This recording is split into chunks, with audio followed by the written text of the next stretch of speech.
Bruins make one change. Carlson speeds in.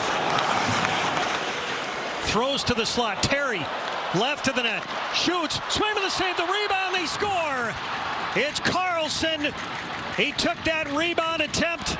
And the Ducks pound in the winner. 3-2 your final here in overtime. I'm your host, Scott McLaughlin, with Andrew Razor Raycroft, Bridgette Prue, Jacob Lassner behind the glass. We are going to talk Four Nations because that was awesome, even though USA ultimately came up just short to Razor's Canada. I want to know, Razor, this week, are you Canadian or are you American? No, well, going into the tournament, especially World Juniors, even more so, like it kind of started in World Juniors in my house, is that I have 3 American kids that like hockey and watch hockey and especially know who everybody is. So I had to stand my ground in my own household. Fortunately, Four Nations was a little different because I was working, so it's a little less biased. I was able to just kind of watch and didn't have the opportunity to actually be a fan like some people did. So you didn't get up and scream when Connor McDavid scored? No, I was just... No, other Canadian media did that in the press. Yeah, well, no, there was a lot of Canadian media doing that. Yeah, listen, there's it's hard to, I guess it's hard to understand when you're Big Brother at times what little brother feels like, especially that Canadian media that was down here the last week. So, but for me personally, I was really down the line. I'm so pumped that the NHL got the love that it did this week. And really, I would have been good. There's so many, I could go on for 15 minutes about why I could cheer for both teams. But at the end of the day, it was just awesome to see so many people from the hockey world in Boston all week. You guys saw it. Like, it was who's who everywhere. And that was pretty cool for the city. I was standing waiting to go into the U.S. locker room after the game, and Wayne Gretzky's standing next to me. And I'm like, well, this is a moment. It's kind of cool. Yeah, it was crazy. And he just was, he had his Canada hat on, and then to be respectful, when he walked by, he took it off so that he didn't want to show. Wayne's the best. He didn't want to put it in anyone's face. I thought that was interesting. But it was awesome, and I thought that a lot of the guys after the game showed a lot of respect for Team USA. I know that they all realize how close that rivalry is and how close those two teams are to each other. And the Olympics is going to be incredible next year. It was an incredible showcase for hockey and for those two countries especially, and those two teams. You're right, razor thin margin.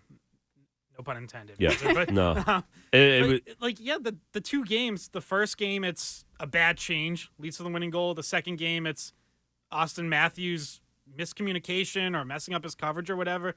Just the one breakdown that leads Connor McDavid open. That's it. That's the difference between these two teams right now. And you could play 5 more games and you would have the same outcome either way. Razor thin. It would go to game 7. That's what's so fun. And you're right. That's what... Man, they're going to sell the Olympics, boy. They are going to lean into this for the next 12 months, and we are going to hear a lot about Olympic hockey. And it's going to be, as we know, what NBC does to sports and people that are going into the Olympics. I mean, we are going to get our fill of NHL hockey players being promoted and talked about leading into this Olympics like we've never seen before. Yeah, where are we getting our Airbnb? I can't wait for you to negotiate, Ken, with that one. I think maybe somewhere on Lake Como. It's about a half hour north would be great. Well, no, go to Cortina. So I've been in that. I lived in all that. You got to do the Cortina games. Skip the Milano games. Go to the Cortina games. But all the hockey's going to be in Milan, though. Are they not going to play any up top? I don't think so. Even if it's the lower level, just find a way to Cortina. Hopefully they work to make sure that we get these games at a reasonable time in North America and aren't throwing them at 9 a.m. Eastern, 6 a.m. Pacific or something. It's not going to matter for me. I'm going to be there. So. It's tough for the European time. I mean, the latest you're playing games at 9 o'clock. It's going to be 2 o'clock in the afternoon. There's going to be a lot of afternoon games. Yeah. It's hard not to. Yeah, I was watching the Russia games back when it was in Sochi at 3 a.m. Yeah, well, Sochi's much worse. Europe's at least close, but you're still going to have to take time off during the day. Yeah, so we are definitely going to do quite a bit of Four Nations today. I do want to start in this first segment on last night's Bruins game because they are back, and we've all been saying, like, they need to come out of this break, hit the ground running if they're going to prove anything before the trade deadline. They now have just 6 games to go before March 7th. And instead, the Bruins get off to an awful start. Terrible first period, fall behind 2-0, gave up 17 shots. They do battle back. They force overtime, get a point, but lose in overtime on Leo Carlsson's winner. So, guys, how do you feel coming out of that game? Is that, hey, they battled back, got a point, or, man, they really needed to, and there's just no excuse, no sugarcoating this one? Well, kind of like Paul. We talked about Canadian American politics. I think we're at a point here where people have put their flag in the ground on this team as well, and people are basically deciding that prior to the game or as soon as the outcome is. I could probably go through and decide. We could already know what everybody's opinions will be of that. That's how polarizing this group has become at times. I think they work so hard. Not having their top 2D is just it's worth half a goal a game at the end of the day, one way or the other, right? And all of these close games, it's just they're just grinding. I thought, we watched last night and we're talking about how much they understand how important it is to come back in this game. You can see the urgency, you can see how hard they're working, and they got good opportunities where they could have probably built on the lead early. They're halfway through the first and then later in the second, but I'm still of the I still can't. Okay, so this is my hockey player hat on. I can't get it out of my head that I'm only 1 point out of the Stanley Cup playoffs. I'm 1 point away with 24 games left for competing for the Stanley Cup. So there's no way in any universe that I'm thinking that we're out of this and that we're not hitting the ground running, and that's not a big point last night to find a way to chip ourselves into that situation. So again, I'm the positive guy. I'm the one who's trying to find hope in all of this, and the one who has to, thinking about the guys having to go to the rink and work through this, and that I'm 1 point out of the playoff spot right now. So I think it's a good comeback. I think Joe Sacco said as much after that. Of course, the start stunk. The last 3 minutes of that first period, they were lucky it wasn't 3-0 somehow, but they did battle back, and being down 2-0 in this league and coming back and getting points is always difficult. Yeah, and I'm like somewhere in the middle, and I'm pretty sure Scott's negative on this one. I see the evil smile going on over there. But I mean, I think that, yeah, it was a tough start. They battled back. Morgan Geekie played really well. They end up counting that goal. Luckily, they took away the goaltender interference call, and they man, I thought they got it right. That's a whole segment. Yeah, 100%. I can't believe that the ref on the ice actually called that goalie interference. I was shocked. And so we're in big trouble. Playoffs have big trouble if the refs are looking for that out on the ice now. But sorry to interrupt. It's okay. We'll get to that. I was broadcasting the BU women's game yesterday, and the Yukon goalie got absolutely trucked. No call, no arm up. It was just like, I felt so bad for her. She got ran over. But yeah, totally different in the NHL. They're, Elias Lindholm makes the slightest little push and then gets out of the way, and they called it. But whatever. It ends up being the game-tying goal. And then they lose in overtime. They've struggled in overtime the whole year. I think that the point that they missed out on was an important point because that would have put them in a tie in the wild card. And every point is valuable, especially with, 24 games left and very close to the trade deadline. But, Scott, Mr. Negative over here. So I understand that they're only a point out, and obviously that's legit. And for a player, I get that as long as they're that close, they're not giving up. Totally understandable. I think as the front office, you have to take a more critical look at whether this team can make a run. Because the goal shouldn't just be, can we make the playoffs? It's, can we make a run?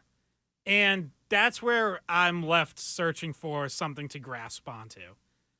Because I don't think there's been any signs from this team this year that it's a team that can make a run. The the base stats, the goal differential, goals scored, goals allowed, power play, penalty kill, all of it is bad.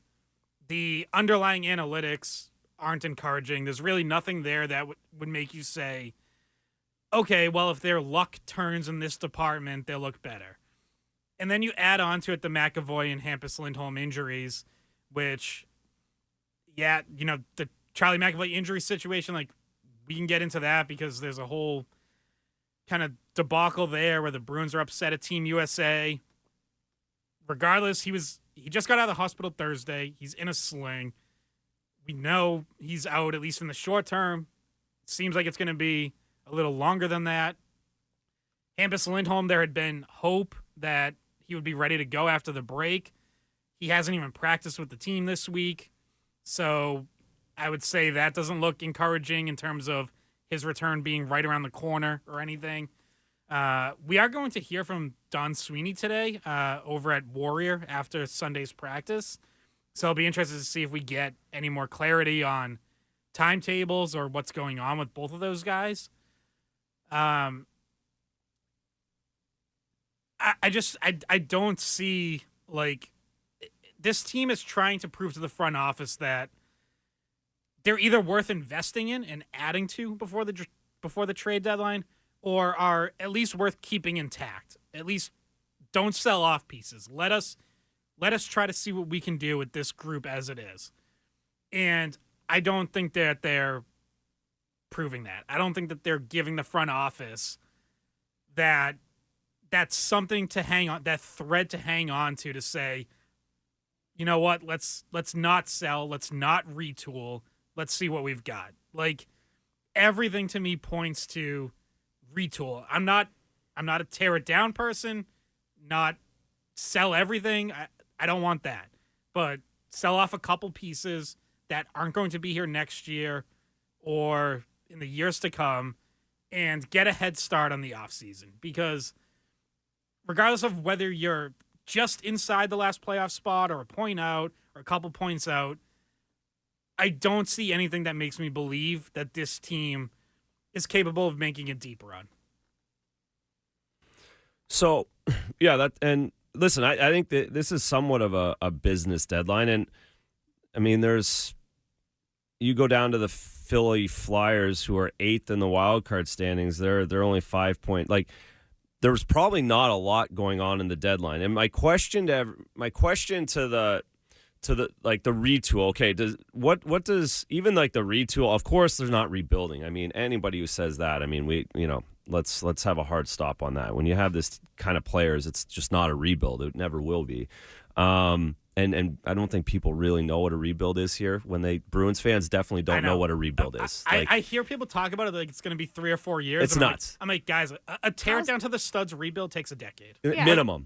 If you're lucky. And if you're lucky to hit on one of these players. How's the Pats rebuild going? Better yet, how about the Buffalo Sabres, Detroit Red Wings, Chicago Ottawa Senators, Blackhawks? So they got Montreal Canadiens. Chicago actually got lucky and got a generational talent in their draft. And they still, and they're not even close. They're actually worse than they were when they first got that generational talent. And their veterans want out because they don't want to keep dealing with this. Correct. Taylor Hall wanted out. Seth Jones wants out. It's please, everybody, just please put that word away. And then, so my only, and I hear, like, there's a couple guys. You have to make decisions on a few of these players. Honestly, probably either way, whether you're signing them or not. The few restricted or unrestricted free agent guys you have, right? You have to make that decision. They have to make that decision here in the next few days, whether they are going to sign here or stay here.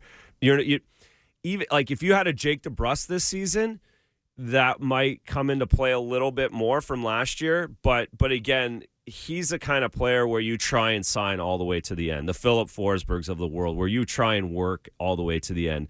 This year's group, I think you have to know one way or the other. And that's where I say, like, a business kind of deadline. If one of these guys says, I really want to stay here and let's get the deal done, then you get a deal done. If not, then that's when you're trading. But my only concern is I think that's going to happen. I do. If no one wants to be here next year or they can't get to the monetary number that will work for everybody, I think there will be movement on those guys. My only concern for Bruins fans is this idea that they're getting 3 first-round picks for these guys, that they're going to get a prospect like Connor Bedard that comes over in the deal that is going to change. Like, these are going to be 3rd, 4th-round picks, maybe a low 2nd-round pick at best. So these aren't NHL players that are coming back. These are like, when you say REITs, these are going to be like guys you don't hear of for 3 or 4 more years. And that's I don't want people to have this expectation that you're making a trade for some of these guys and getting Brady Tkachuk and a first-round pick back for a guy on an expiring contract at this time of year. So when I agree with you, and I think that you can do that with also depending – now, I'm getting long-winded now. And then depending on these 2 defensemen that we have that are injured, they're your deadline pickups. If they can come back within 2 weeks, 3 weeks, even 25 days, they could be your deadline picks for April if you stay close enough.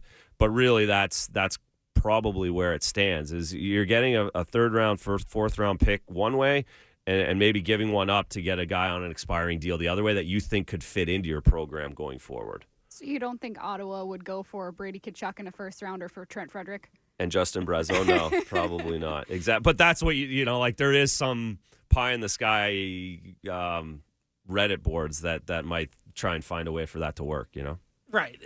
The other thing you can do is, like, if you're getting picks back or a young prospect or whatever, then you can potentially use that in the offseason and go make another trade and bring in someone, or even maybe before this deadline, depending on how the timing works out. So, well, and the other part of that, right, is the cap's going up so much. Everybody's got so much money in the summer that Bruins are in a good spot because they're a team that NHL players really like to go to and will take a little less to come here, or at least will take the same amount of money and pick this spot rather than a lot of other spots. So that's the other part of this, that the retool that we talk about, I think, people here is really happening in the summer when they have a lot of money and they can spend a lot of money on things.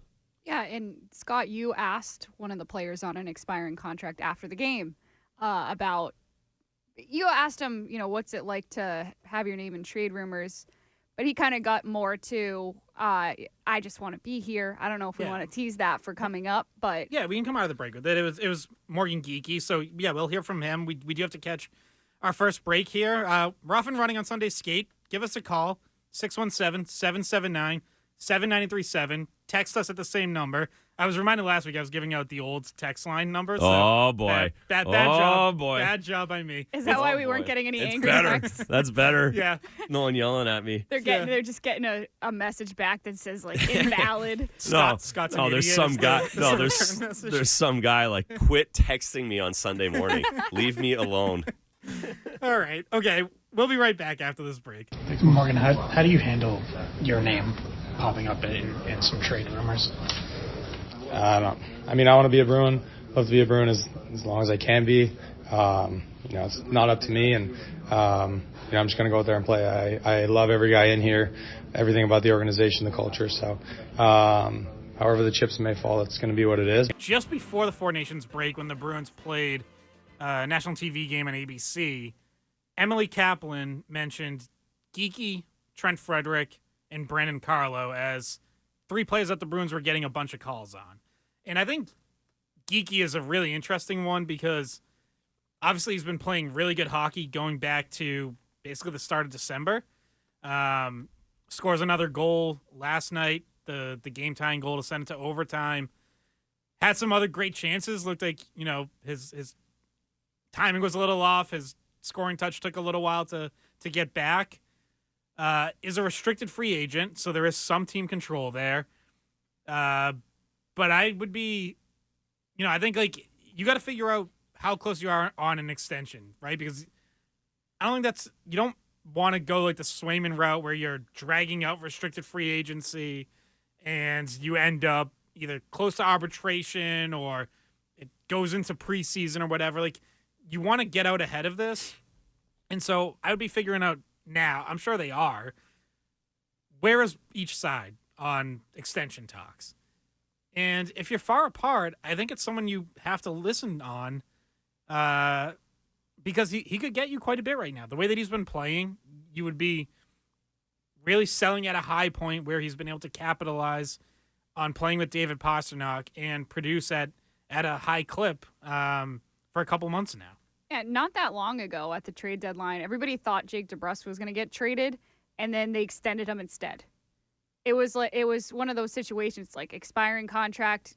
We figured it out at that time, which was a surprise just because of the history with Jake DeBrusk being rumored to have wanted out and then deciding to stay, and there was some drama to that deadline for sure. Maybe you see them sign someone to an extension at like Morgan Geekie. I feel like he's the one that's most likely in that case because I think he's been playing really well. He just hit a new career high in goals with his goal yesterday. So he's been one of the better players paired with Pastrnak, and those two work really well together. So if you're close with him, maybe you see that happen at the deadline. But yeah, I don't know. Razor, I guess the question is, are there any Bruins that you just see not being here in a few weeks?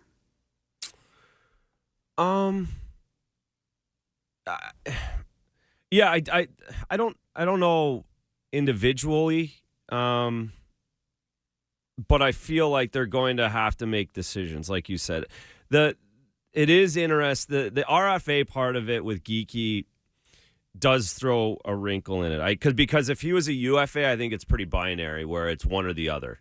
Because again, that's where you are with Trent Frederic. Correct. Trent Frederic is pending unrestricted free agent. Either you're getting a deal done and keeping him around, or you're probably trading him because there's no, I don't see value in keeping him as your quote unquote own rental. Yeah. This isn't the season to do that. Correct. 100%. And on top of it, it's probably a little less tricky because he hasn't had a good year, unfortunately, for Trent. Again, when a guy has a great year like Morgan Geekie, which it's funny, doesn't he feel older? I don't know if it's the way he's a kind of an older soul. He's quiet. He answers perfectly. That was a great answer with you the other day, and I'm glad you're in there. You guys are both in there asking good questions in the dressing room. Thank you. You're welcome. It's good. It's I sit in there sometimes and wonder why there aren't more questions being. But anyways, Geekie answers really well, and it keeps missing me that he's a year younger than Trent Frederic. And I think that's, again, a good reason to find a way to get Geekie within the program because he's showing how good he is. Trent Frederic's more binary. If you can't, and he makes 2 points, if he's willing to stay here in Boston around the same number, then it's good value the way the cap's going up, and you could probably count on that. And you never, he's a first-round pick of yours that you've developed to 27. You really do like to keep these guys in, but if he's moving on, you have to get something for him, even if it's a third-round pick, even if it's a fourth-round pick. I don't even think it's just that he doesn't want to sign here again. I think it's, do you see him helping you in the future? And the answer might not be yes to that either. No, it might not be. Because it doesn't seem to be adding too much to them this year.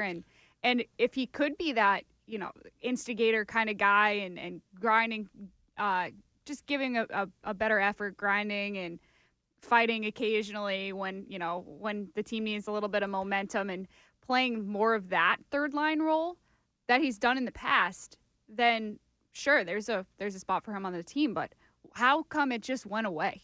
Well, I think he's had a tough year. I think he's felt the pressure. I think he understood that he was coming off career highs. I think he really felt like everything was going to go great in UFA. I think he's just having a bad year and a bad couple months. And some of those things, though, they're not it's just not going his way. You know what I mean? The energy no, but thing is, I'm talking about mentally. I'm talking about getting up in the morning and feeling good about yourself. And I think you guys see him and talk to him. He doesn't have a lot of energy, right? He's feeling it. And when you feel it, it's, again, game's really fast out there. And if you're just off a little bit and not dialed in and feeling the way you should be and confident, it's really, really hard. And I just think he's found himself in that. I think he's got himself in a bit of a blender and now trade talks, and I'm sure he's hearing from his agent and other teams and player, the whole thing. So you're right. That's the one. That's the biggest one, really. That's the biggest one. Again, you go term-wise, the two guys you mentioned, Coyle and Carlo, you'd have to get a lot for Brandon Carlo from my point of view. He's still got 2 years left after this year at $4 million. I mean, It's so cheap. It's so cheap. It's going to be in 26, 27. He's basically like going to be under the median of salaries in the National Hockey League, and with a big guy that he's only 28 still too, right? He should be still priming at some point, and we talked about his leadership. I think he's just so valuable in the room. You'd have to get a lot. You would have to get a lot, and you'd have to get a lot for Charlie Coyle as well. Even though he's only got 1 year left, his leadership ability, he's the one that answers every day. He's the one that goes out there. He's quiet, but he's been here a long time now, and he's helping with that leadership core. So, again, don't get me wrong. If all of these guys are going to garner you a first-round pick and 2 prospects and a roster player, then, yeah, have at it. But it might be, I don't know what the market is. We haven't seen the market break really yet for that kind of a player, and that's what we have to kind of wait for as well, right? Right. It's like we've seen a Mikko Rantanen trade Correct. and a JT Miller trade. And That's right. those are just a completely different category of trades. So, yeah, you're right. And, along those same lines, like, it feels like it's been busy because there's been 2 blockbusters, but most contenders haven't made their move yet. That's right. Like, they're still waiting things out, seeing what happens. So, yeah, you're right. Like, we don't know. We could see all of a sudden more teams decide to sell than we think, and prices actually aren't that crazy. Or more teams decide they're in it, and the number of sellers is low, and now maybe you do get more than what you're anticipating. Maybe you do get that return for a Carlo or Coyle where you're like, well, yeah, I do like them. I like their leadership, but, man, I can't pass that up. Yeah.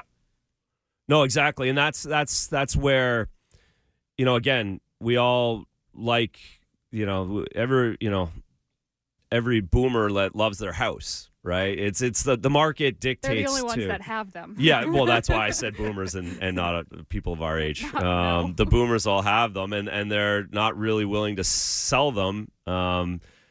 Again, the market does depend, and that's why next week's show and certainly the week after we will the market should start showing itself. Right now, we don't know. We don't know. Like, do the Dallas Stars really want to give up first rounders this year? Do the Vegas Golden Knights, are they really chasing one other it? Team that they made the move for Mikhail Granlund and Cody Ceci. Yeah. Like, so they might be out, yeah. Right? Like, for a Carlo, they might be out. And that would be a team where you're like, oh, they're going to want the depth. Because, again, you're going to want to move a guy like that to the West, too. That's where, like, the guys that are on deals, you have to get them away from here. So that shrinkens or small, makes the pool a lot smaller who you're dealing with as well. It, to me, looks like the East, I don't know if there's going to be a lot of sellers in the East. Just looking at the playoff race, and I mean, all these teams have to decide whether or not they're. Well, I'd also question the buyers in the East. Like, does Toronto? Like, are you so comfortable and so confident that you're not going to beat the Carolina Hurricanes because they added Rantanen? I don't think that they feel that way. And on the flip, so someone's got to go big in the East as well for all the other teams to go big. Like, Washington's not going to make moves. They're happy. They've done they've done their work. They've laid the groundwork with young guys. They're not going to now flip prospects or flip young guys to get an older guy like that. They've decided that this is their path. Like, they might add an older guy. They might add somebody, but it's not going to be for a first-round pick. No, and it's like too many cooks in the kitchen sometimes when you already have something that's working. And the Bruins got into that when they traded with Washington 2 deadlines ago and added guys that, they didn't necessarily know exactly where they were going to fit. Like, Bertuzzi kind of got moved around, and then it kind of felt like they messed with their chemistry, and Montgomery liked to change the lines maybe too often. But Vegas last year, right? Everyone says Vegas won the deadline because they went out, they got Tomas Hertl, Noah Hannafin, and they're out in the first round. Like, it just didn't click. Like, they just didn't end up being the right mix. And and Scott, the Capitals also are going to probably add Ryan Leonard at the end of the college season as well. So that kind of counts as a trade deadline acquisition. Here's BC Jacob. There it is. There it is. Guy. But I mean, it is legit. Like, Ryan Leonard's going to make an impact late in the regular season and into the playoffs. So, that is a card up their sleeve that a lot of these other teams don't have. Let's go to the phones and start, of course, with Maria from Watertown, who has a Four Nations thought. Just before Maria goes, just like, how funny is this phone call sheet? Like, I know, it's there's so some, funny. It's so perfect. That's conflicting like, just calls. take a picture of that, and that is what we're dealing with right now. Anyways, go ahead, Maria. Sorry to interrupt. Oh, no, that's okay. Am I in whatever No, bucket you're putting me No, in? There, we've got a bunch of people calling, and there's a few other calls after you. So Yeah. you're good. I just wanted, the irony of Austin Matthews not being able to seal the deal at the TD Garden and Jordan Binnington being able to seal the deal. It just seemed like, to me, I felt like I just got whacked in the face watching that game the other night. But I did want to touch quickly on the trade deadline conversation. And I'm not married to anybody on this team right now. If the Bruins are seriously looking at a retool, then I would like management to identify clearly who the core of their team is moving forward. And for me, that would include Jeremy Swayman, David Pastrnak. I don't want Brad Marchand traded. And if the Charlie McAvoy, who played those 2 games for Team USA, can play that game consistently, I'm putting him in that core as well.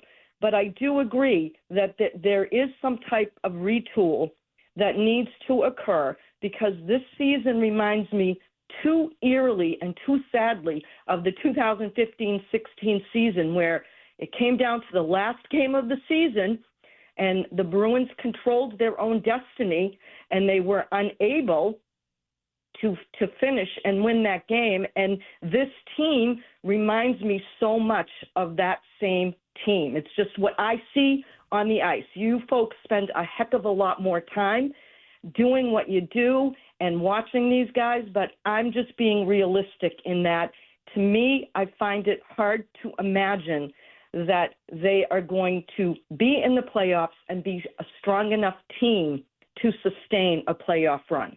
Thanks for the time, as always. All right. Thanks, Maria.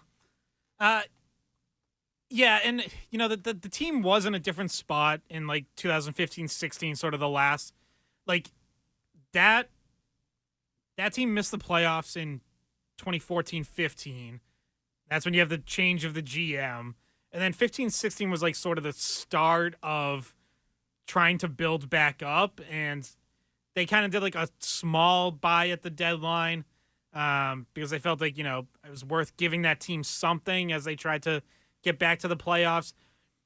This year, to me, feels more like the 2014-15, the start of it, where it's like, all right, you tried to keep it going as long as you could, you tried to keep the window open as long as you could, and now it's time for the reset. And then I view next season as the start of building back up.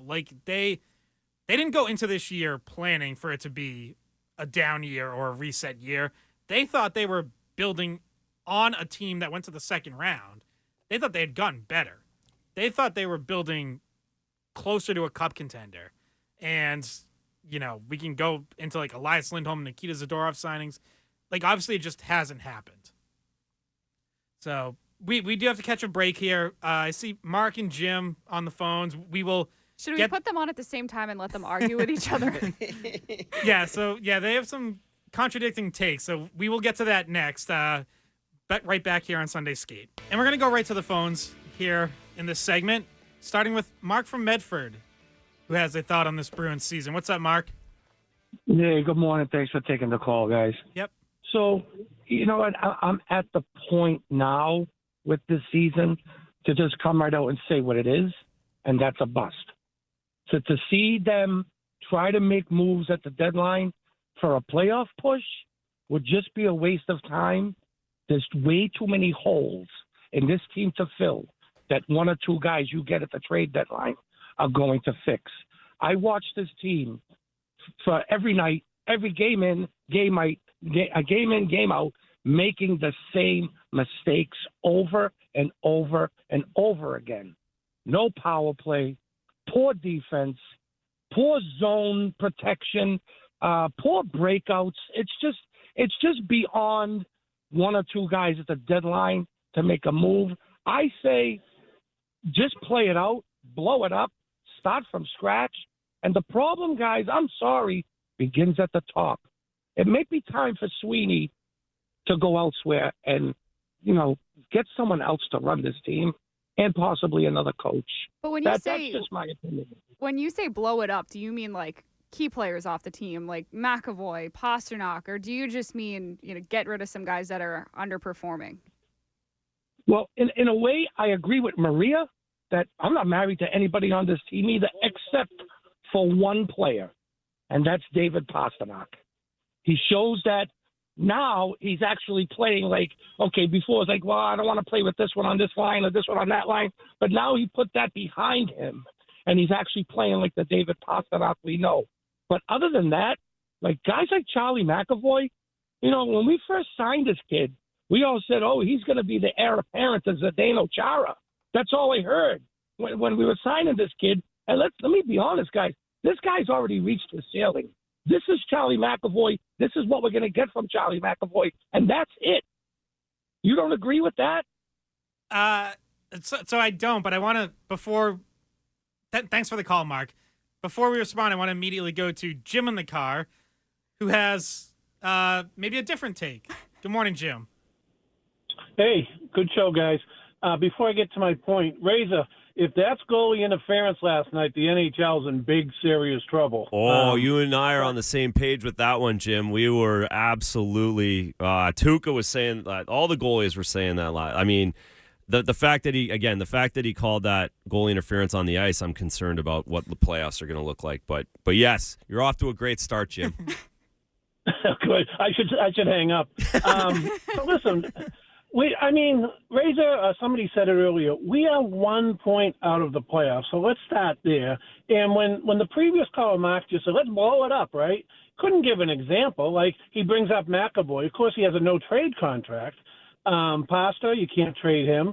You could trade Marchand, but what would you get back in return? And that would just send a clear message to the team that this season's over and here's the white flag, right? I think we just need to get hot. I think success breeds success. And Razor, my real point is this, right? I believe in Swayman. Clearly we made a decision. He was the go-to guy this year. You've seen over the years, think Tim Thomas, a goalie gets hot, they carry the team. Am I naive to think that Swayman has the ability to get hot, carry this team for the playoff push, and then into the playoffs? No, I'm more down on your street than most other streets, Jim, and I think that is a piece of this. I think, again, goalies are beholden to the circumstance in front of them at different times, and I think last night's a pretty good example. Like, Swayman was really good last night. You're not going to really fault him on the goals. There wasn't a save. There wasn't a timely save that he could have made.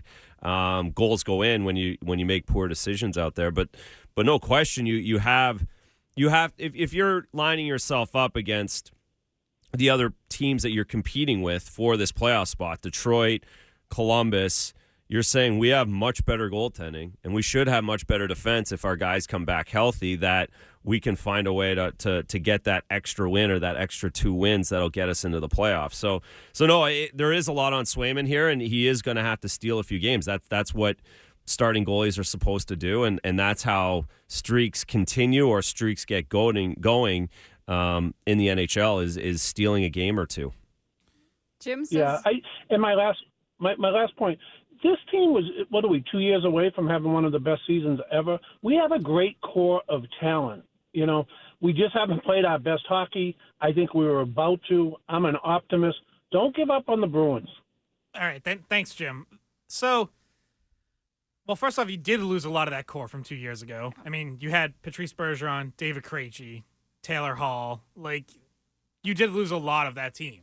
So, yeah, there's still some leftovers, but there's been a lot of turnover since then. Secondly, so this is kind of what I was getting at earlier in the show, is really the only thing you can cling to for this team to think they're going to do anything is Jeremy Swayman just gets hot and steals you playoff series. Now, he did that last year. He was the single biggest reason why you beat Toronto in the first round. So, like, it's encouraging that you know he can do it. Now, this has not been a great season for him. I think he's looked great at times, particularly coming out of the Christmas break. I thought he had a really strong run there. But yeah, obviously he was playing catch up after missing all training camp. You know, I still don't know if he's like completely back. I still feel like there's some inconsistency there that I would like to not see from Swayman. But again, even if that's what you're clinging to is, well, he can steal us a series or he can be a goaltending advantage.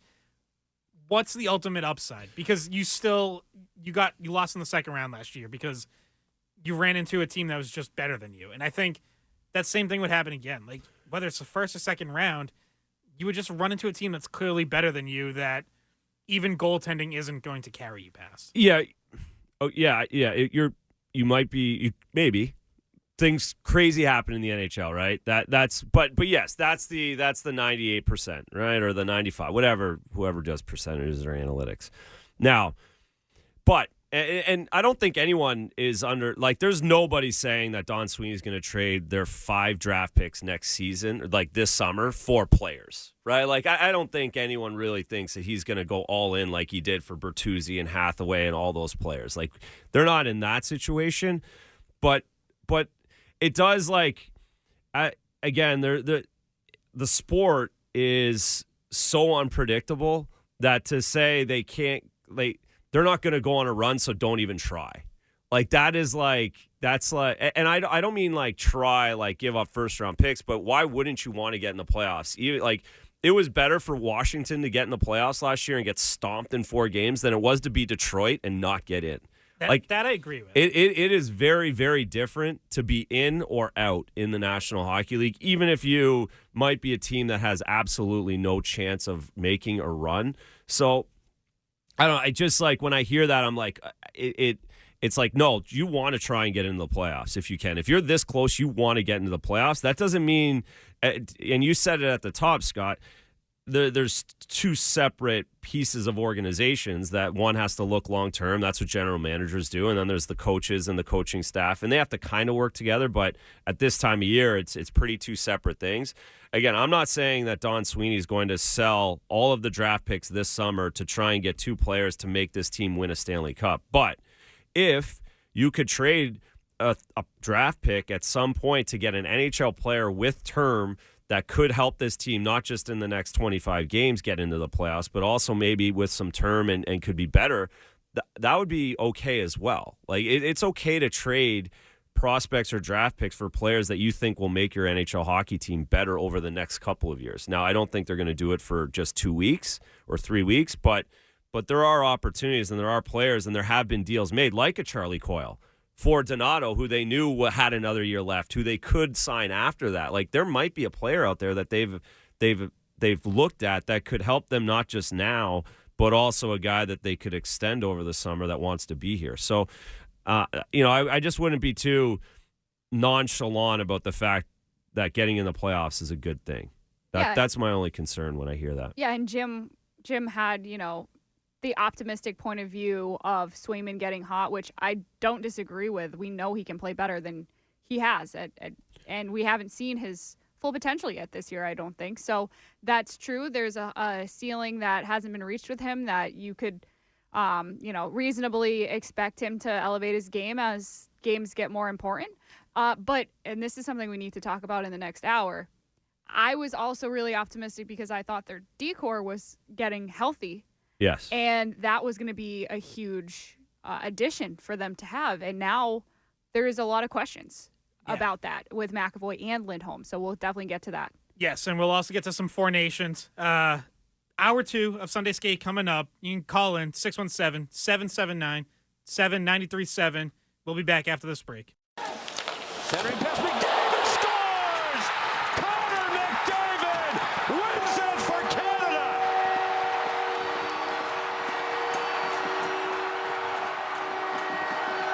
And Jordan Binnington has done it again! Welcome back. Hour 2 of Sunday Skate. I'm Scott McLaughlin with Andrew Razor Raycroft, Bridgette Prue, and Jacob Lassner behind the glass. That is how the Four Nations face-off ended, with Connor McDavid scoring in overtime. Team USA, unfortunately, leaving him wide open in the slot. Bold strategy. Really bold strategy. Had basically completely shut him down for 68 He was so minutes. good. He was so good, Austin Matthews was, until. I know. Yeah, he had been someone that we were like, okay, yeah, in the championship game, Austin Matthews could reach another level, right? And he gets 2 assists, and he's involved in, both the goals that USA scores, and then he gets drawn into, chasing the puck a little bit, and Connor McDavid is just wide open in the slot. And I thought that the U.S.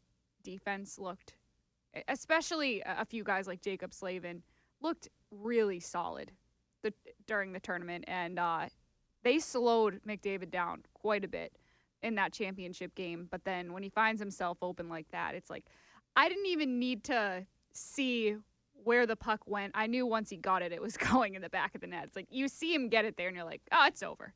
I don't even need to see the next few seconds. I know it's over. Well, and unfortunately, again, we mentioned right off the top how narrow the margin was. Your superstar scorer, Austin Matthews, had couple great chances, didn't bury it. Connor McDavid gets his one great chance and buries it. And it's like, yeah, that's it. Razor's smiling away now. No, I'm smiling because it's so funny because I'm looking forward to at some point we're gonna see that goal a million times, and you're gonna look back and you're gonna want to know the icing call before that caused all of that to happen. And unfortunately for Austin Matthews, in his defense, a little bit, he was stuck out there with Jack Hughes. And that's not a good defensive matchup either. Like Matthews was playing with Kachuk, like it wasn't his normal line. And it wasn't the defenseman the U.S. wanted. It was not at all. Noah Hannafin and Adam Fox, correct, which had been relegated to third pairing duties. Which they wanted Slavin and Faber out there every time against McDavid. That's right. Which every defensive zone faceoff was Matthews or Eichel and Slavin and Faber, like that without even thinking about it. And that makes Austin Matthews possibly need to go to Marner because Fox is a little behind. He doesn't think he gets there. There's a miscommunication. Took a bad route. Like, I don't know why he goes around the net like that. Correct. And there's a whole thing there, right? And it just changes. If Faber and Slavin are out there, I promise you that like the whole thing. So there's like a bunch of pieces adding onto it, and Austin's the one that takes it on the chin. So, but I'm smiling about it because if you go back, right, the 2010 game, I mean, I know you guys are young and I remember. You know what's funny? So I was talking to Jacob about this last week before the show, and like I remember it very well. I was in college at the time. Yeah. And Jacob's like, yeah, I don't really remember that game. 2014 was like the first Olympics I remember. It's ridiculous. I'm like, so on. ridiculous. Well, this was really Keep the your first. mouth shut, Jacob. Yeah, Jake. No, I'm just kidding. We like Jake. That one I remember really well. That was the Zach Parise ties it with 2.5 seconds left, and Sidney Crosby scores to win in overtime. And I will be completely honest with you. I was rooting for USA unless Sidney Crosby scored the game winner, and he did. So I was the only one in my house that was happy, and everybody else was mad at me. So go back to that goal. All right, this is the point. Was if you go back to that goal 10 seconds before, Canada dumps the puck in on Ryan Miller. And it's right in between, right on a thin line where he could have got in behind it, corralled it, covered it, played it, moved it behind the net. But instead, it's just on the outside in real time that he steers it into the corner. And I always wonder, whenever I see the play, I wonder if he covers it, if he changes it, does that change everything in the entire hockey world? Does Sidney not score? Like the butterfly effect of plays. And that'll be the icing for this play, is you go back to that icing. I guarantee you if we go back and watch that play, the icing, the 3 seconds before the icing, there's a play in there somewhere that a guy needed to chip it in deep. Or there's a give. Whatever that is will be kind of similar to how I look at the Sidney Crosby goal in 2010. And I always think of Ryan Miller and wonder if how much he wishes he had have just covered that up, turned his stick over, played the puck, rimmed it, done it differently. So if anyone wants to think about how a crazy person thinks of hockey, go back and look at that goal in 2010 and how things change. Even the icing itself, like Jack Hughes is right there, like almost looks like he has a chance to beat it out. And in real time, like it didn't look to me like he was going all out. And maybe it's late in a shift, he's tired, I don't know. But I was unimpressed by him.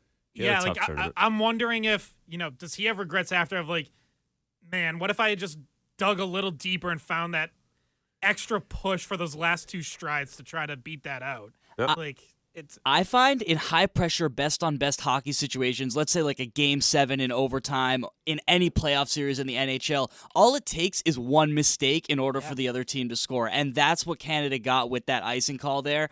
And it's happened so many times throughout the NHL's history.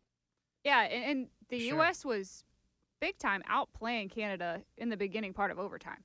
And Jordan Binnington is the reason why they were able to fight for as long as they did. Because Binnington made a few really key saves at the beginning of overtime when the U.S. had the momentum and they were driving towards the net. And obviously, goaltending was going to be a big factor in it. We thought Hellebuck was the better goalie, but Binnington, for whatever reason at TD Garden, seems to just feast and have himself Boston's public enemy number 1 again. For real. He like you asked him about it, Scott, and he was like smirking at you like, yeah, they don't like me here. No, we don't.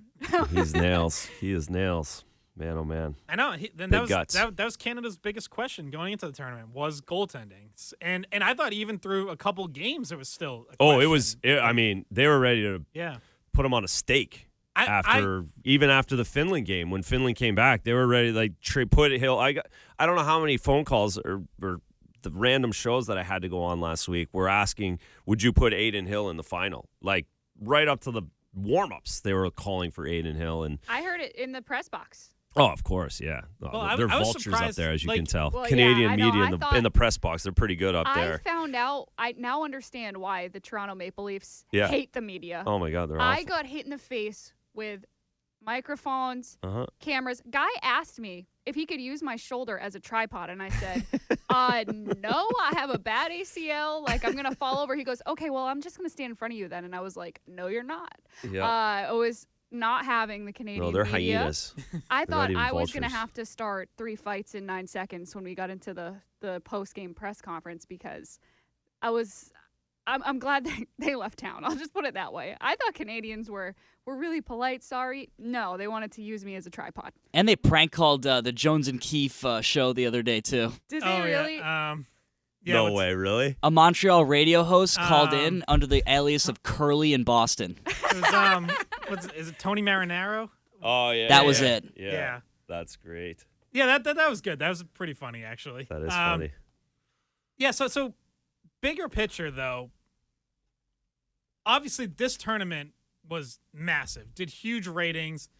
Over 9 million viewers for the championship game in the U.S., I think it was over 16 million in North America total. The most watched hockey game in the U.S. since that 2010 gold medal game, which, by the way, if you want to take account of like the fact that there's another level to this, that gold medal game got 27 million. So this tournament was huge. Thursday night's game was massive. That 2010 Olympic gold medal game did triple the ratings. Like, Yep. So there's still an even higher level for this to get to. But first, best on best international tournament in 9 years. Still crazy to me that we had to go that long without it. But what can this do for hockey? And how well does this set up this plan that hockey now has going forward of Olympics next year, World Cup of Hockey 2 years after that, and ideally rotating every 2 years from there? Well, it's going to, they are going to lean into this Winter Olympics like we've never seen before. And it will, if by some miracle you could get Canada, U.S. in the finals of that, you're staring at 30 right off the bat, right? Yeah. Like they are going to, it's going to be, if they're TV lucky wants enough it to to still be. have the tariffs in place and the whole thing, like then it's really like And- Cold War Yeah, type stuff. Yeah, no, or maybe they'll be the 51st state by then. Yeah, Just kidding, yeah, that's just right. kidding. Yeah, you're gonna get hate mail for that for Totally sure. I didn't say kidding. anything. It had nothing to do with that, But, folks. Yeah, Um, no, I kid. It's just ridiculous. But if it's U.S. Canada, that's what TV wants, and that's what we all want. I think. I mean, obviously Well, Russia's not in it again, and Well, they might be. We Yeah, we don't know yet. Yeah, Hasn't been No. a ruling. 20 for next year. for Olympics. I thought they were ruled out already. No, that can be So- changed. It's the Olympics. Are you kidding me? That's the most corrupt thing going. Yeah, the so- Olympics so and what- FIFA. It's what like happened they might is- the day before the Olympics they might. So let what them in. happened is the IIHF ruled Russia out of IIHF tournaments for next season, but the Olympics are a separate IOC decision because that'll be either that'll be every sport. Like either Russia is allowed to compete as Russia, or they have to do the United Athlete thing Where they again, don't show the flag. or they're out completely. So like there's kind of 3 ways for it to go. Yeah, the and they haven't ROC, decided yet. the Russian Yes, that's Olympic right. Committee or whatever, rather than Russia itself. Yeah, whatever it is. exactly. So, and I was listening to NHL radio yesterday, and this will be the interesting point 3 years from now when they do this Four Nations again, is the logistics of a bigger tournament. What was the concern going into this was how there's only 4 teams is probably what made it work so well. Right, because you got your 2 USA-Canada matches Correct. 4 days apart. And I would argue there should have been fewer teams. It should have just been 7 games of a series against U.S. and Canada. And you were able to have everybody in Montreal together, everybody in Boston together. That builds everything. You know, the media is able to cover all the stories, etc. When you go to more teams, you have to be in 2 separate places for the majority of the tournament, and then you come together at the end. You can't take 3 weeks off the season to have the traveling circus go from 3 different cities with everybody playing. So you're going to have to spread out. The logistics get a lot harder with 2, maybe 4 more teams in the Four Nations, and that's what's going to be interesting. In can they capture the same intensity of the games because every game mattered in this 4-team tournament rather than an 8-team tournament where you're going to have a couple of games off like you did maybe even Monday night. And that's going to take away. Like the drop-off in talent that some of the other teams that would be added would have. Like Czech Republic should be decent, but like there is going to be a drop-off if it's 8 teams compared to U.S., Canada, Finland, Sweden. Like you want to have Germany because you want Leon Draisaitl in, but the rest of that team is not really going to compete. Yeah, and they might do a Team Europe or something instead of that. You know, which I like. I think it's a little gimmicky. I'm not really a fan, but I like it just because I like when it's best on best. Like concentrating the best players on teams is what I enjoy. So you could do for the sake of doing this now, which is kind of fun. You could have the 4 teams. You have Russia, that's 5. You have Czech, which is 6. Then you go young guns, all the young stars, and then you go Team Europe. So that gives you the 8 teams. That will get basically all NHL players in the tournament. Basically, that covers everybody. Because you could do Team Europe will grab all the younger guys, the Leo, whoever doesn't make Team Sweden, Team Finland. And then the North American side, you would have the team that was in 2016 of the Celebrinis, the Bedards, the et cetera, et cetera. So that was asked of me what I thought of that, and that kind of made sense. To be able to get to 8 teams, that's kind of the best way to do it, to your point, and not have too much of a drop-off, but still have Leon Draisaitl in it, etc. And Dave Pasternak and Yeah. So we got 4 nations on the table. We're talking Bruins. We can get back into them, talk trade deadline. We want to talk about Charlie McAvoy. Yes. Got to get to that. You can give us a call, 617-779-7937. Text us at the same number. Jacob has you trending, and then we'll be back with more Sunday Skate. Welcome back to Sunday Skate. Scott McLaughlin here with Andrew Razor Raycroft and Bridgette Prue. Let's go to the phones to start this segment and take Joe in Rhode Island. What's up, Joe? Joe. Is Joe there? All right, let's put Joe on hold and circle back. But we were talking about Four Nations. His call was going to be about Four Nations.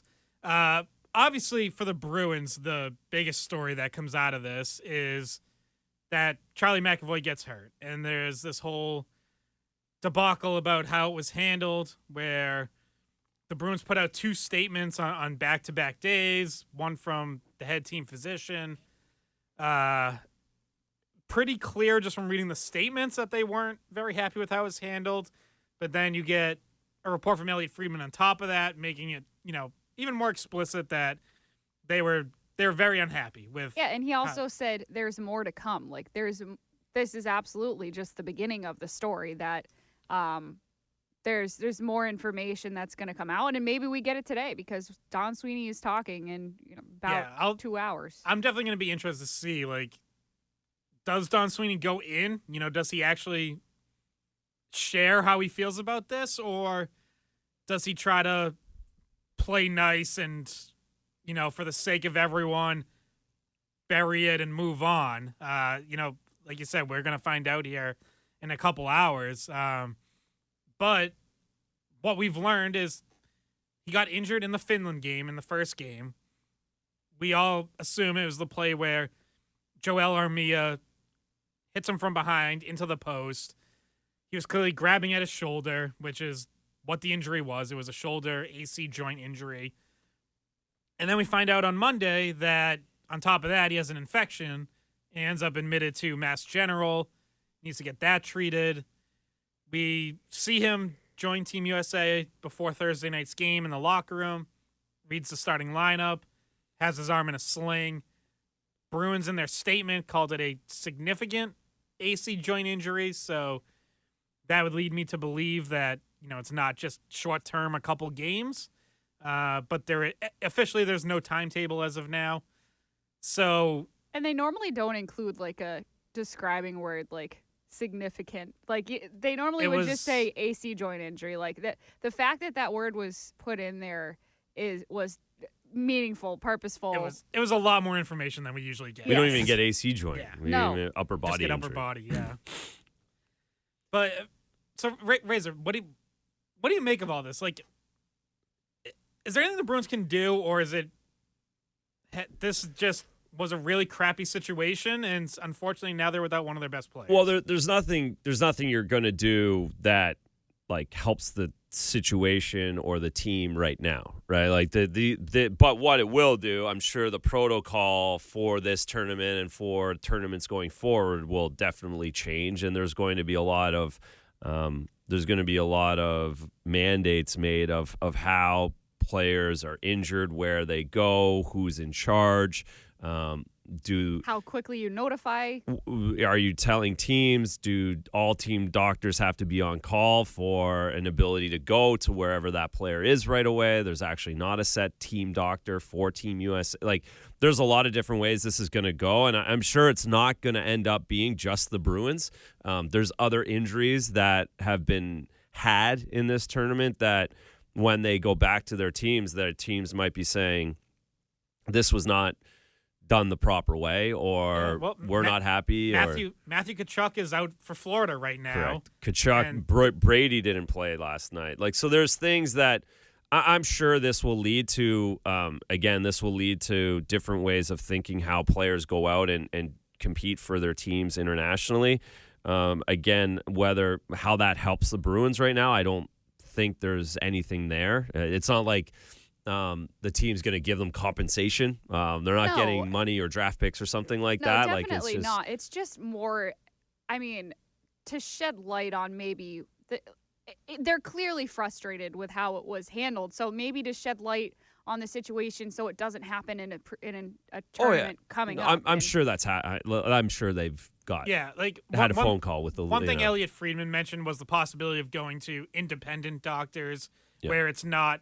So in this case, Team USA general manager Bill Guerin brought the Minnesota Wild's team doctors, which makes sense, right? Like, he's the guy in charge of the team. He's going to bring his team's doctors. The idea would be, don't use any NHL team doctors. Use independent doctors. If it's the Olympics, maybe it's U.S. Olympic Committee doctors or whatever. Mm-hmm. Something different than team doctors, because in this case there's also an added layer where the Bruins and Wild have had an issue before, where the Bruins last year traded for Pat Maroon, who was rehabbing a back injury at the time, had started skating in Minnesota before the trade. Gets here, the Bruins take a look at him, decide he shouldn't be skating, and next thing you know, he's off the ice for 3 weeks and ends up making his Bruins debut much later than I think everyone initially anticipated. And then there's the extra layer on top of the extra layer that Don Sweeney is the general manager of Team Right, Canada, yeah. who are competing head to head you see for all that. these So there's so conflicts, many yeah. conflicts that they're going to have to work through and find a way to diminish those conflicts going forward for the sake of the players and for the sake of these teams. Because again, this is bigger than general managers talking to each other. This goes all the way to the very, very, very top. When owners don't have their $9 million players in the lineups, they aren't necessarily happy. So there'll be a lot of chatter on that, but we're gonna learn a lot. I would expect from Don this afternoon. And what it sounds like is that both Matt Tkachuk and Charlie McAvoy played knowing that they had an injury, but maybe they weren't evaluated correctly, or in the case of Matt Tkachuk, I feel like maybe it was left in the player's hands. Yeah, which I they're was never going to just say, gonna "Oh yeah, that. I'll sit." Matt Tkachuk was like, "I'm playing. I am playing, even though seems to have a lower body injury that he may have incurred during the first USA Canada game." And I hear the argument, "Oh well, he's better on the bench than having Kyle Connor in. Like even just his emotional lift on the bench is worth having him in there, even if he can't play." And it's like they could have used another player that could have scored in that game. So I don't necessarily agree with that. And he obviously starts out the game playing a normal shift, and then he gets lower and lower and lower, and then he's not playing at all in the third. He's not playing in overtime. He was a huge player for you in the first meeting, but he also didn't finish that game. So they knew that he was injured then. We got told that the practice that he missed, the first practice in Boston that he missed, was illness, which maybe he also was sick, as some guys were, but that wasn't the reason he didn't practice. The main reason was because he was trying to recover from this injury. And it sounded like Charlie McAvoy played through the AC joint injury and had a massive game against Canada. That's the crazy Saturday, infamous game that I think we're all going to remember for a long time. And he was a monster in that game, but he was playing injured. And that obviously could have made it even worse. So it would be the wrong thing to put it in the players' hands because they're making an emotional decision. Charlie McAvoy was crying when he read the starters. He was devastated that he couldn't be in the lineup, and I'm sure Matt Tkachuk wouldn't have let you, even if he was missing a leg, keep him out of the lineup if it was up to him. Right. Yeah. There's definitely an element there of, does one of the adults in the room step in and say, "Hey, we appreciate the passion, but you're not playing." And obviously, in both of those cases, it didn't happen. And unfortunately for the Bruins, they're at the center of this, and it was always something that every team worries about. And probably one of the reasons why Quinn Hughes didn't end up going and replacing. It's like he's kind of already coming back from injury, and remember, Sidney Crosby was iffy until Canada stepped on the ice for their first practice up in Montreal. Uh-huh. There were questions about whether he was going to be able to go.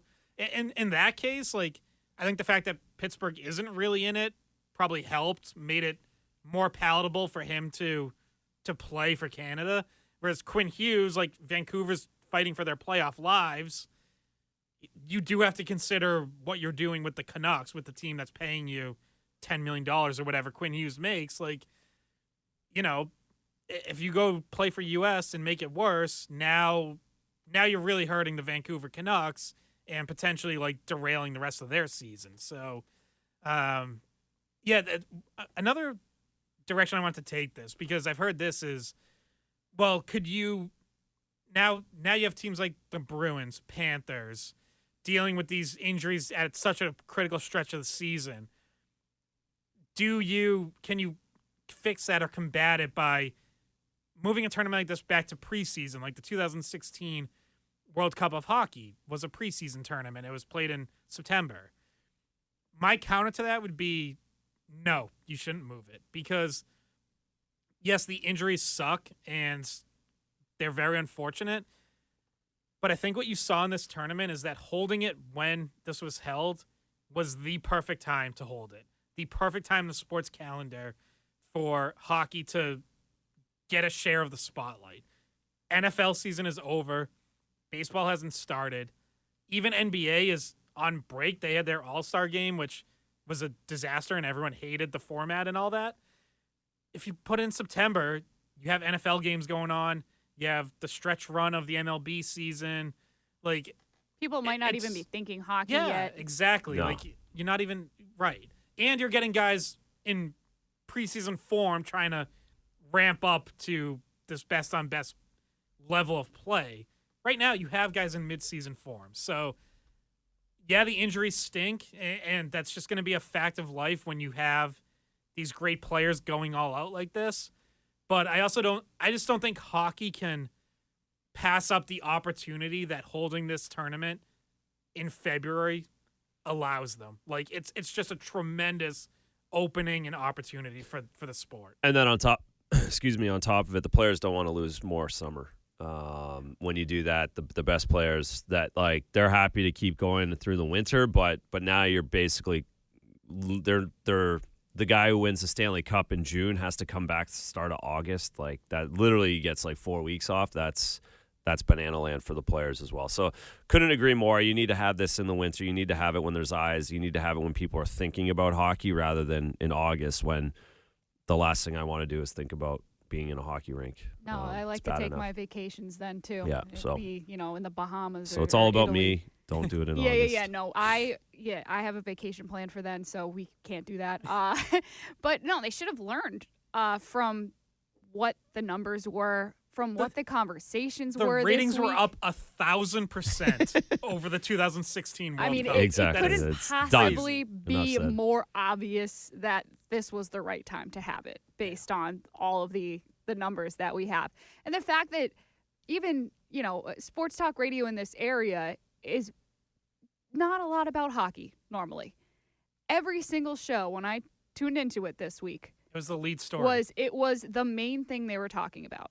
And it was guys, I'll just call out Jones because I like to, who said this tournament was going to be bad. And then he said, I was wrong. He said, I enjoyed that Saturday game, U.S.-Canada, with all the fights, and it was entertaining. And there were the Celtics people going, oh, yeah, this is way better than what we watched with the NBA. And there was, all the people who normally just talk football, basketball, Red Sox, whatever, were talking about hockey. And there was a lot of attention on it. So, for me, I thought it was great. And now it's hard to go back to regular season hockey. And it's going to be hard to go back to, because they're not doing the Four Nations every year. Like, it's the years that they do hold all-star games instead, it's going to feel like a letdown, because this is a cycle. It's not just every time, which I hear people saying, oh, they're going to do this every. Unfortunately, no. They still will go back to all-star games. There's an all-star game next year. Yeah. Exactly. So I think we can say it's unfortunate that there's not going to be something every year, but it'll make it better. Right, exactly. I think you would also if you did it risk every year, it's a oversaturation. disaster. Yeah, 100%. You can't have the same passion. You can't have the same. It would never be the same if you did this every year. It would flame out. Again, that's the problem with our entire world right now is we do too much too often and overuse things and ruin things. So this is better when we get into the rhythm, because again, the Olympic tournament is going to be much different than this. It's going to be two separate things every 2 years. It's like Euro Cup and World Cup in soccer. Two separate things altogether that everybody gets excited for, and that's what we'll have. And again, you're not going to have USA Canada every year. Like the stars align for this one, and if we can just kind of get close to it and get into a good rhythm of best on best, we'll create somewhat of a rivalry going forward. It was really the perfect storm. But we all pent up wanting to root for that. And again, it was 8 years ago that we saw this. So everybody forgot what best on best was. Everybody forgot about this. And that's what added to the explosion of it, because people didn't really remember. Next time, the expectation won't be met. The bar is going to be so high for the next 4 nations, 6 nations, 8 nations that it's hard to be, hard to live up to this one. And the reason why this one was so great, because the expectation was so low going into it, from my point of view. Yeah, and there are a couple things that whether it's the World Cup of hockey or if they keep the nations brand, like you said, call it 6 nations or 8 nations or whatever, there are a couple things they can do to differentiate from the Olympics. Mm-hmm. Like, one, the obvious one is fighting. There's no fighting in the Olympics. Well, and the referees, like the way the game just is called, period. Like, yeah. Or not international hockey, Olympics tends to be called tighter. they really let them play in this tournament. There would have been 10 penalties called in the final game if that's a gold medal game played that way. And another option would be, all right, so if, say, U.S. and Canada are in separate groups, so, maybe they're the top 2 seeds, you're not going to get them in the group stage. Well, the 2016 World Cup of Hockey had a best 2 out of 3 final. You could potentially do that. Like, then if U.S. and Canada get to the final, you guarantee yourself at least 2 games of it. So, there's a couple different ways that this can go. Let's try Joe in Rhode Island here again. Jacob's on the phone. So, all right, we'll get Joe after the break. But phone lines are buzzing. They're buzzing.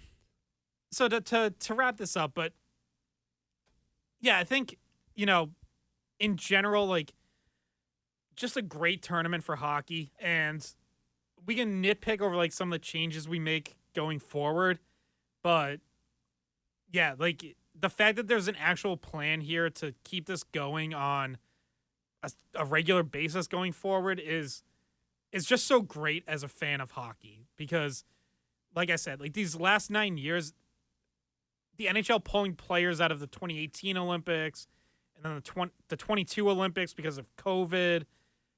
There had originally been a plan for a 2020 World Cup of Hockey that got first derailed by CBA negotiations and then would have been derailed by COVID anyways. Like, there were all kinds of reasons for why it didn't happen during that gap. But, like, the overarching takeaway is we all missed out. And this generation, like, so many of these guys were doing this for the first time. So many superstars. Like, Reza, you mentioned that the young stars team, like, McDavid, Matthews, McKinnon, Eichel, like they were on that young stars team. Yeah, Hellebuck, like, they were on that young stars team last time, 2016. So this was the first time they got to actually like wear their country's jerseys in a best on best. And now like all these guys are in their prime, and for American hockey in particular, this has been seen as like the coming of a golden generation. And we've seen it at junior levels. Like, we all pay attention to World Juniors. U.S. has had a lot of success at that level over the last 15 years. So, like, we knew these guys were coming, but they didn't have the opportunity to show it. There was no showcase for them to show that, like, hey, we've closed the gap on Canada, and obviously they want to prove that they're even ready to pass Canada. Came up short this time around, but, like, that adds to the intrigue going into next year's Olympics. Yeah, I'm excited for it. I always felt like we were so missing out when the NHL guys weren't at the last 2 Olympics. And what I will say, my last thing before we hit the break, is somebody like Jacob, our producer, like, you missed out. You only got to see the 1 Olympics with the NHLers, like you said, and some people that are even younger than you, that are maybe teenagers, they missed all of it. Like, this is the first taste of it, and maybe these are new hockey fans now. Or maybe they're new, at least Team USA fans for when the Olympics come around, because it was an eye-catching tournament, and there's probably a lot of new fans that came out of it. Yeah, absolutely. We got to catch our last break here. We do have some calls on the line. Again, you can text us, 617-779-7937. We'll be back to wrap up Sunday Skate after this. Welcome back to Sunday Skate. Scott McLaughlin here with Andrew Razor Raycroft and Bridgette Prue. Let's go to the phones here and take Danny from Quincy, who has a question about Four Nations. What's up, Danny? Well, I'm just going to go into it now, Mr. Raycroft. I had to listen to the game on the radio. No disrespect to you. Your colleague didn't give the score at the 7-minute mark in the third period, the 5-minute mark in the 3-minute. He gave the time remaining. Didn't give the score. So please, just in the future. Now, I was forced to listen to the game on the radio, and I'm not trying to be a wise guy when I say that, okay? The reason why I had to listen to the game on the radio is because I don't have cable, I don't have TV, I dumped that crap 10 years ago, okay? The NHL dropped the ball by not putting that game on national network television. They carried channel CVB, WCVB was an ABC affiliate. They picked up the game on the Saturday night. They didn't pick up the game on the final game against Canada. You want to expand your audience? Get in more mainstream? Get people to watch hockey, which was a phenomenal event? Get it on national television. I was so disappointed. I just like to hear your thoughts on that. All right. Yeah, thanks, Danny. Well, at least you got to watch the Saturday game. Yeah, I mean, look, ESPN is a huge platform for the NHL. They pay a lot of money on this TV rights deal, and part of it is they're going to, at times, try to drive people to ESPN and not always just to ABC. So that's the simplest explanation. ESPN pays to get the games that they have. They're in like halfway through a 7-year contract, I believe, with the NHL. Yeah, and also network television, their schedules are set so far in advance that they don't usually give up weeknights. Saturday night they are more open and willing to give up. I do wonder, like, if ABC had known how big this was going to be, do they plan on having it on the national network? But look, Danny, unfortunately, I think you're probably in the minority in that you don't have a way to watch a game on ESPN. I think most sports fans have ESPN or at least subscribe to ESPN Plus. I saw that it was the most streamed event ever on ESPN Plus. So, most people in my generation have ESPN Plus as well as many other streaming services. But, It was probably on a TV somewhere. Yeah, go to the bar. Right, you can also just go to a bar. Just take yourself out to dinner. Go to the just bar. Order matzo sticks and call it a night. Yeah, go to one that illegally. But that's all right. I can't believe Cooley Razor's radio broadcast. I can't believe Cooley didn't mention the call. That's not something what a color analyst does. For the record, I do not have to name the score, and that's not on my radar. That is not me. So I'll mention it and pass it along. That's pretty funny. It made me laugh. Wasn't expecting that to be the call. No, it was great. Razor, what was it like being on the call? Like that had to have been pretty awesome. Well, yeah, it's funny because again, sure, I'll do it a couple months ago, and it'll be fun. It'll be great reps. It'll be great for me to do. I'll know all the players very easily. I do college hockey, and that's difficult at times. I have to really dig in and Prep work oh my is god, okay, totally different. Who's this on the third line? Who's this on the fourth line?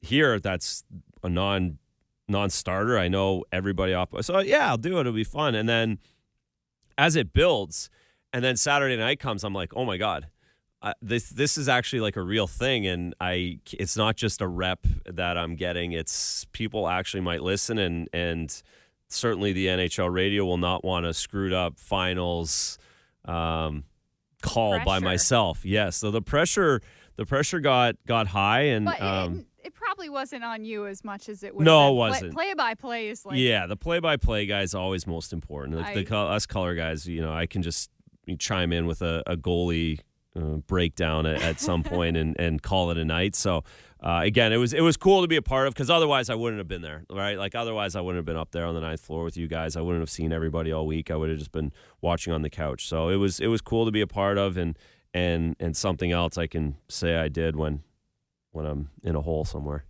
And not only was it hopefully a long time more than just a rep, it was like the broadcast people wanted to be on. No, exactly. Yeah, no, that and that's what's funny how it kind of turned out that way. So I was really lucky. I was really fortunate that it turned the way it did. Yeah, I think we kind of all went through that same process of like, how big is this really going to be? And I was definitely higher on it than like the true skeptics who were like, this is just going to be a glorified all-star game. Like, I knew players were going to care. But even still, you're like, but are fans going to care? And obviously, the players' passion for this brought out the fans' passion. Yeah. Because you saw the best players in the world care. You could trust physical. it, right? Yeah. Like, you could count on it. As a fan, that's really what everybody wants, is to trust and count on the players caring. And they got that, right? Not even Saturday, but like the first 2 games that were played, you're like, oh, okay, they're cooking and they're going. And then to get Saturday, it just absolutely emboldened all the fans. Yeah, it does stink that there were players missing, I guess. Like, Tkachuk kind of played, but like, it does stink that if McAvoy and Tkachuk were healthy, I think that would have even been more juice. Because can you imagine TD Garden when Charlie McAvoy's name gets announced to start the game, and he lays a big check, and everybody's believing in him, and everybody's rooting for him, and I think there's a different element to that game if he's in, and if Tkachuk is fully healthy. So I did feel like we missed out a little bit in that way, but other than that, great championship game. Not a great result for what we wanted over here in Boston. I mean, we're from Massachusetts. We grew up here. Razors from Canada. I assume in Canada there were a lot of call-outs from work on Friday. They might have continued to party into the night because that game got over almost at midnight. We didn't leave until I left the Garden at like 1:15, got home at 2:15. You didn't even leave till after 2. Yeah. It was a crazy night. Fun though. I mean, for us in this business, like those are the games you want to be at, you want to cover, you want to write about, talk about. It was awesome. Guess what? I got to talk to Sidney Crosby. There you go. It finally happened. There you go. All right. Well, that's gonna do it for this week of Sunday Skate. Big week for the Bruins. Tuesday night, Toronto Maple Leafs coming in. That's gonna be a big one. We will be back next Sunday at 9 a.m. Christian Arcand coming up next. Thank you for listening.